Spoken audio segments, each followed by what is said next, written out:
interesting sound, right? The center is absolutely gorgeous, except for this one string, which needs to be changed. Okay, one buzzer. The winding's too loose on this one string. What is that? What number? Is it? The G. The G. F has to go as well. E is great. F changes string. G changes string. G is okay. A is okay. B is okay. C. That can be okay.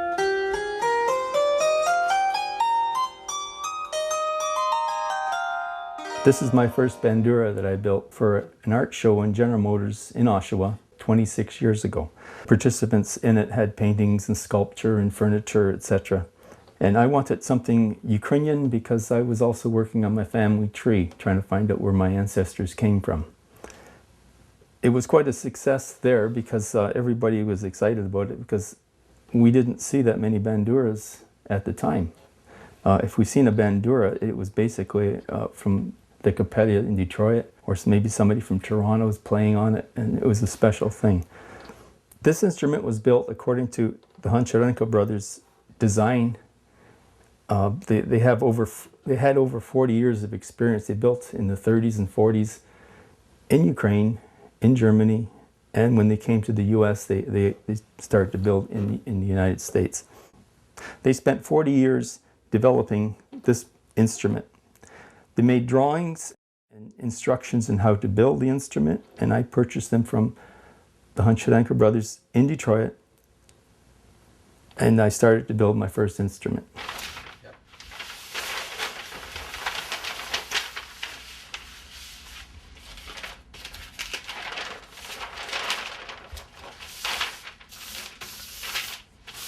This is the main Honcharenko drawing. This is a drawing from above to show the size of the instrument. And this is a template that is made from this drawing so that when you have your block of wood 3 inches thick, you put it on the wood and cut it out to this shape. And then you would carve the inside out and the back out. When I built this first instrument, I had no idea that I would get so involved with it. It became an obsession that I had to do everything just the right way. And I had to make it better, I had to make it stand up. And I decided that just by copying the plans, it wasn't good enough. So I made arrangements to meet with them on a Saturday. And I drove to Detroit, which is roughly 5 hours from Oshawa. And I'd be with them all day, and about 6 o'clock at night, I'd get back in the car and drive home again. It made for a long day, but it really paid off because he taught me a lot. He had a lot of patience. Everything had to be perfect. And he was a real straw boss. He made you work. He told me stories about the old Cossacks and how they had a brotherhood, etc. And he told me, the stories he told me, it didn't click in until years later.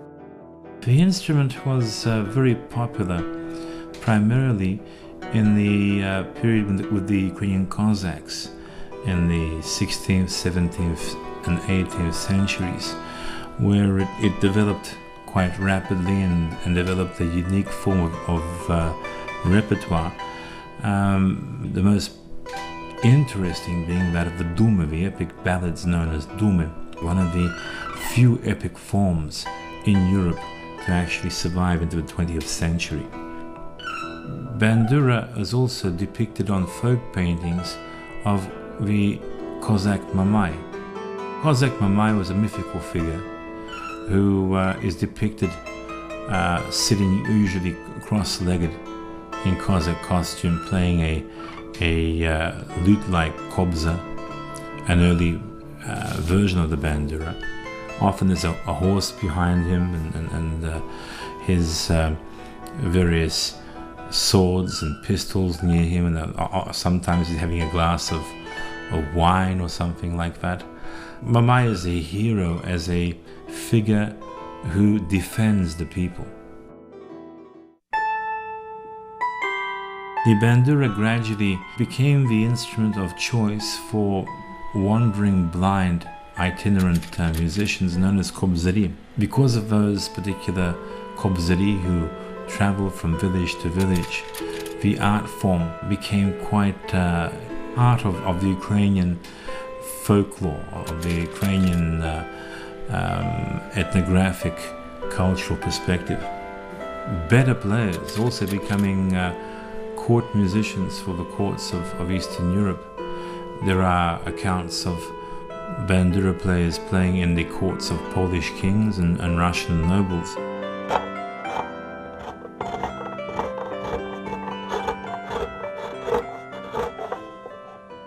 When I went to Honcharenko's house, he showed me basically his style of building. He carved the inside and outside by hand with a chisel and a hammer. And the first instrument I carved, it took forever. It took me over 300 hours to carve out because I wasn't used to carving. And so I decided that if I'm going to make these, I better build myself a machine. So I built myself a three-dimensional carving machine. It was the size of a kitchen table. It was three-directional, three-axis machine. Forward, back, up, down, and cross. The router was mounted on one side of the cross slide, and the follower was mounted on the opposite side. So when you mounted the model to the table, it would continually be in contact with the model, carving out a piece of wood you're working on.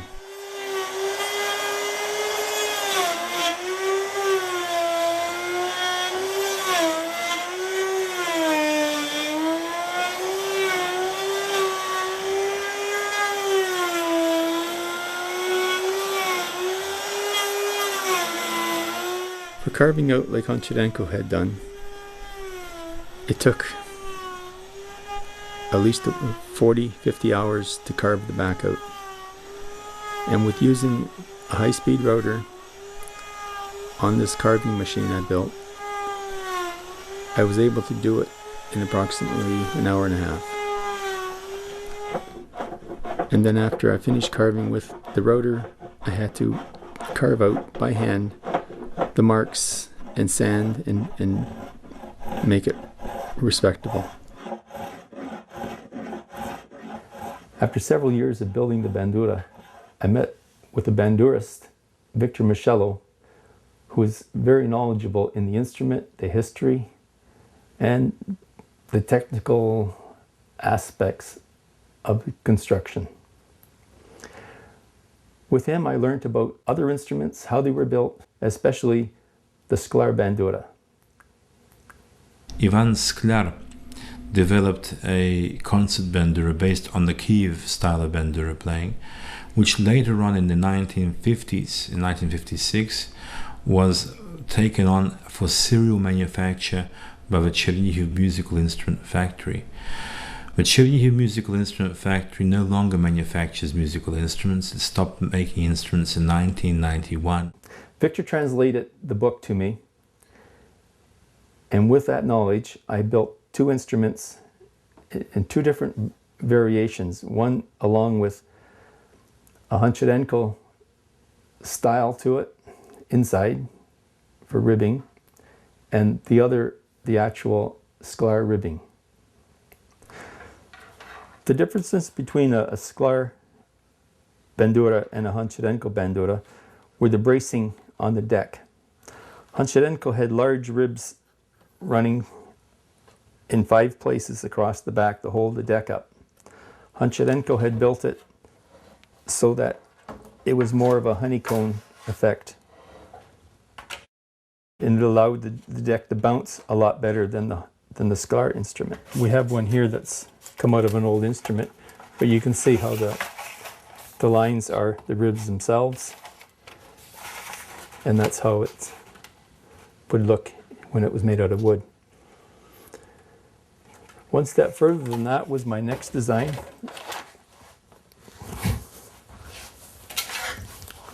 Was a heavier rib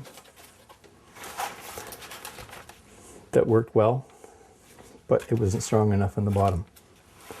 And the third design I have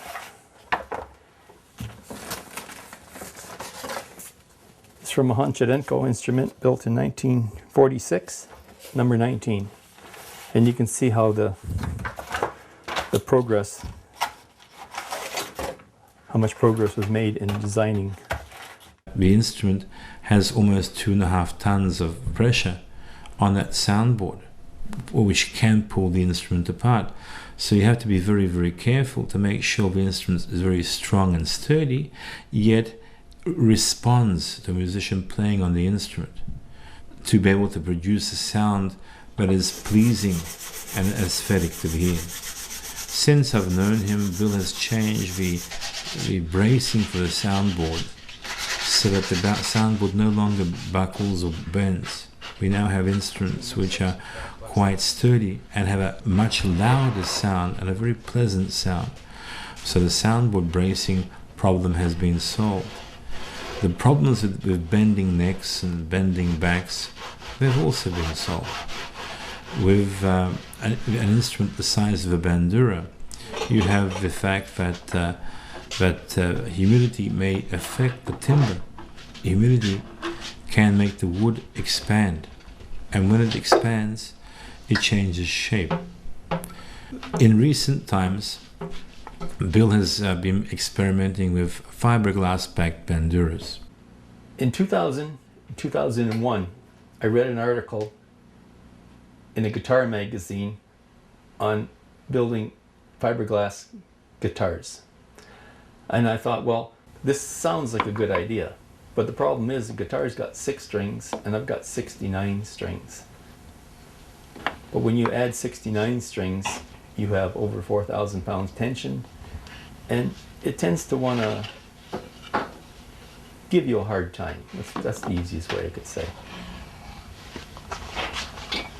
Bill has come up with a design for the back of the bandura using a special frame and a fiberglass back, which has been very, very successful. Obviously, there are difficulties with regards to the formula of the material which he uses for the back. Certain types of fiberglass have melting points at this particular range, others at those particular range, others are cured a specific manner. Some fiberglasses are very, very stiff, others are very, very flexible. So finding out the exact recipe for putting that back together has been one of the most difficult challenges that Bill has undergone.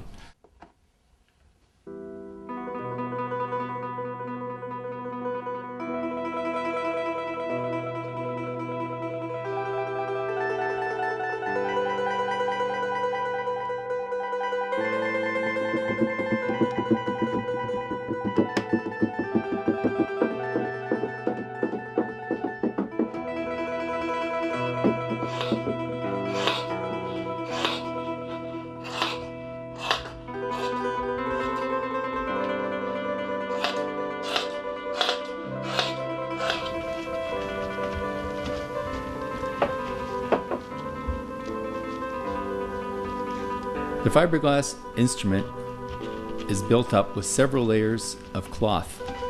The process of laying the cloth in the mold is time consuming. There are 6 to 7 layers, and each layer must be laid into the mold without any air pockets or folds of the cloth. The epoxy must be used sparingly but sufficient to achieve a strong and lightweight body.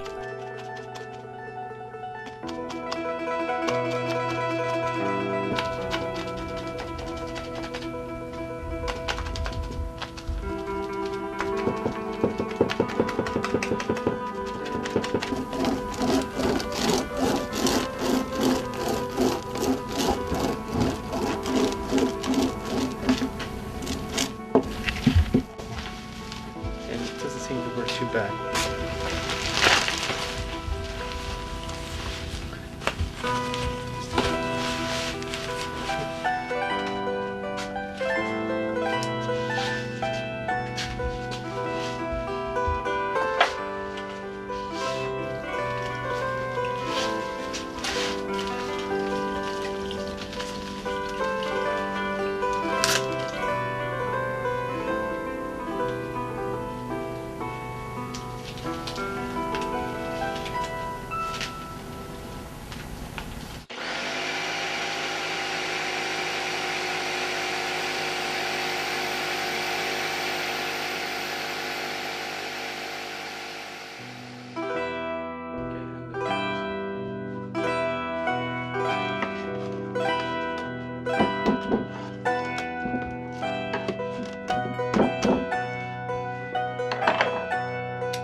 The mold was made from a wooden instrument similar to the hancharenko. A few changes had been made to incorporate more strings on the neck. Once the outside shell of the mold was cast to this instrument, it was taken apart, the instrument pulled out of the mold, and it was ready for casting.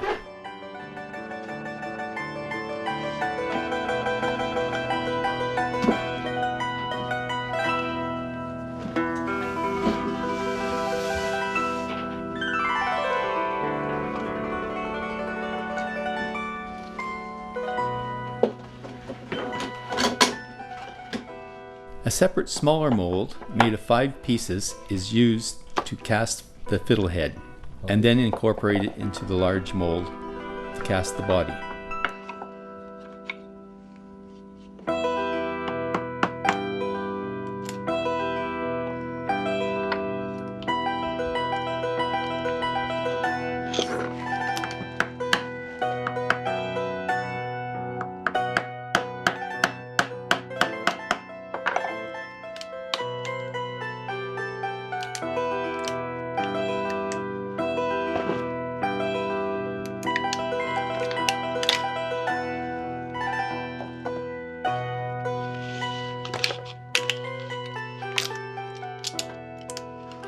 The next step is to trim the excess fiberglass material from the bandura back to the proper dimensions.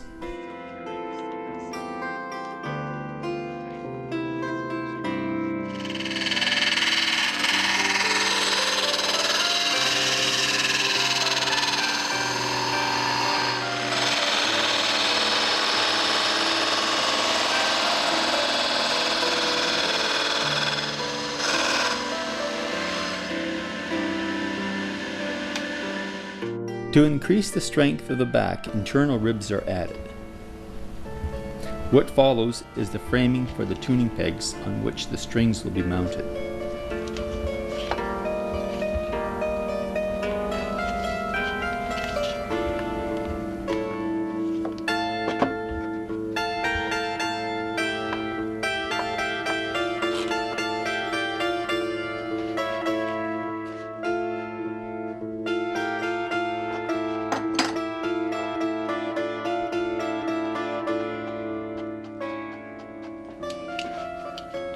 The clamps are used to keep the pieces in place until the epoxy hardens, which takes another 24 hours.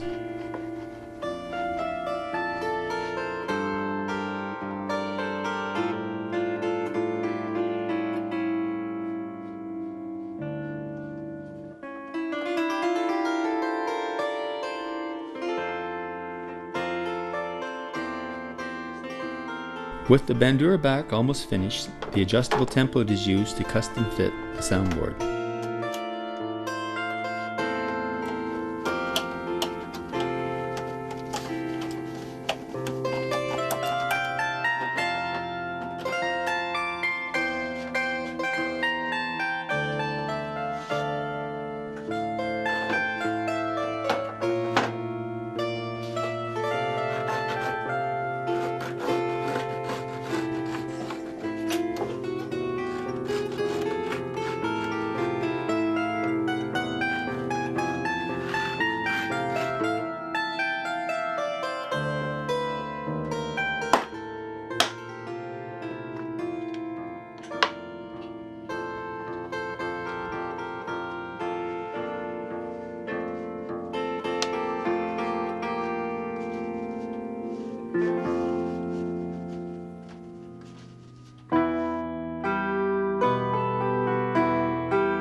The deck and its hardware installed, the bandura is ready for strings.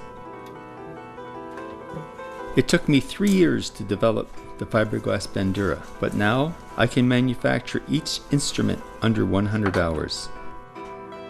An instrument with the same quality of sound. Over the past couple of years, fiberglass instruments have been becoming more and more popular in the United States. You have fiberglass guitars, and you have fiberglass cellos and fiberglass violins being manufactured. And the quality of these instruments has risen considerably to the point where prominent professional soloists are now playing on these fiberglass instruments. People like Yo-Yo Ma travel with a plastic cello, with a fiberglass cello, because of the fact that it isn't affected as much by humidity. It isn't affected by cracking. It's a much stronger instrument. It's much louder and lighter instrument. It's easier to play, and the cost of the instrument is not as great.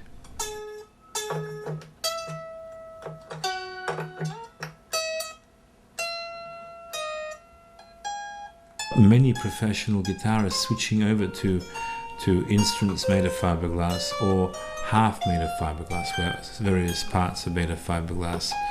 And this sort of technology is something that Bill Vetzal has embraced.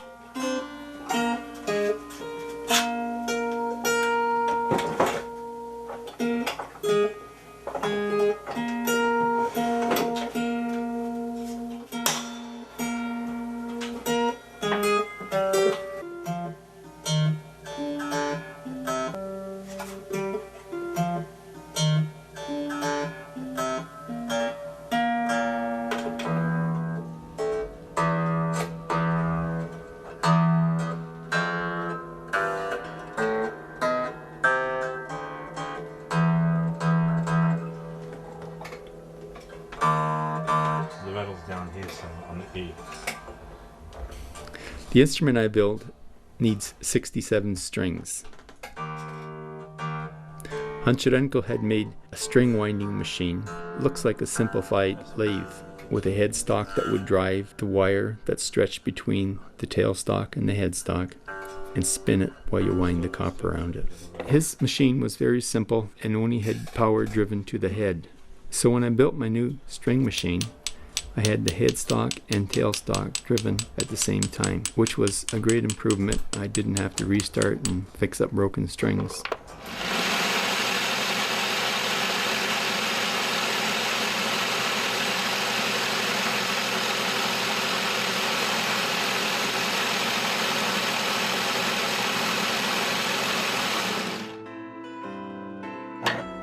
Currently, the main banduramaker in North America is Bill Vetzal. There are a number of other people who are making instruments. People like Andriy Birko in Detroit, Ken Bloom in North Carolina.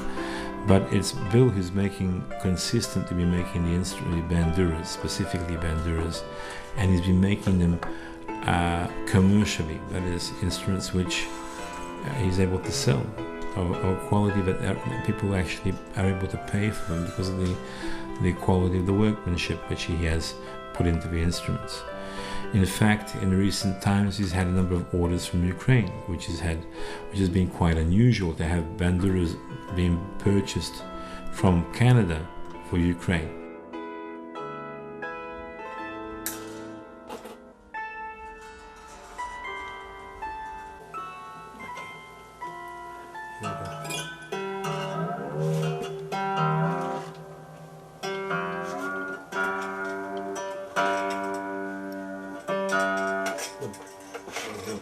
Tune up the whole thing again.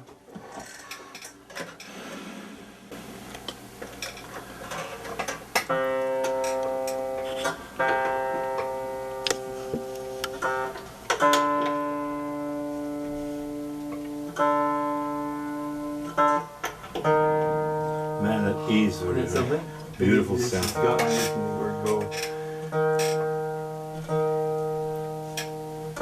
Gorgeous sound, that one string there. See, the C now sounds pretty good. But then, you know, it's the first time we strung it up, so it's going to take some time until the instrument basically settles in. And with all instruments like this, as you play them in, they sound louder and louder and louder. You know, they even out with the vibrations. The vibrations basically make the instrument it makes the glue break in certain areas and become less stiff in certain areas. The vibration, the mechanical vibrations themselves. So it's